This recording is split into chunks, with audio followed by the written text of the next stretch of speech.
And that's what we're seeing not only in Muncie, but I've been hearing from other doctors in different communities. It's a very similar picture where they're starting to see more hospitalizations, starting to see people that are getting more in the level of illness that we saw, back in March. I think one thing that's changed since then is, obviously back in March, the hospitals were completely overwhelmed. We really didn't know a lot about treatment, and obviously that's still developing over time. So a lot of people were staying home on home oxygen, things like that. So and trying to avoid going into the hospital, which at that point was very understandable, and I think probably did help a lot of patients. The difference right now is that there are treatment protocols. Some of them are set protocols that hospitals have. Some of them are investigational. They're in studies. Um, the importance right now is getting to the hospital earlier. So as soon as any difficulty breathing develops, as soon as people start needing supplemental oxygen, that's now the time to go to the hospital, rather what was going on in March of waiting longer and longer. Some people Because were actually they getting, were afraid of catching it in the hospital. no, because they're not talking about people who had it then, but people were staying home because the only option at that point was intubation. There were a lot of Right. trials, people just trying different things, but there was no standard of treatment. There's no standard of care.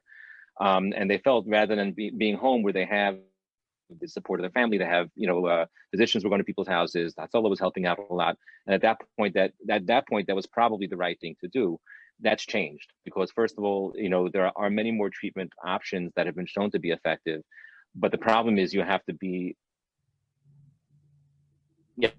get them at the right time. And there are some patients that are only waiting until they're really in severe distress before going in, and missing the window of opportunity for some of those things to work. That's So that has changed a lot extremely since March, important where, information to get out to the public.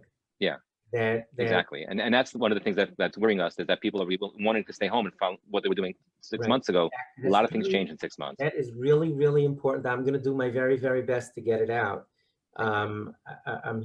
Josh did not didn't specifically touch on that. So this is really important information. So let me, because we were chopping in and out. I just want to make sure that I understood what you're saying, that in round one, in other words, 6 months ago, people were extremely reluctant to go to hospitals because the hospitals were overwhelmed, and like you said, they went 0 to 60 on you there, and they intubated right away. And now, Right.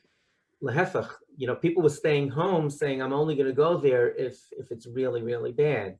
And now you're saying, get in as soon as you can, so that the treatments can start before things get bad.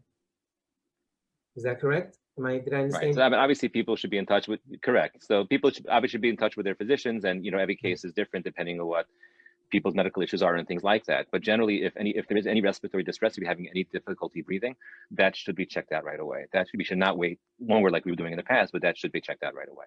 And what's the message about masks and social distancing? Um,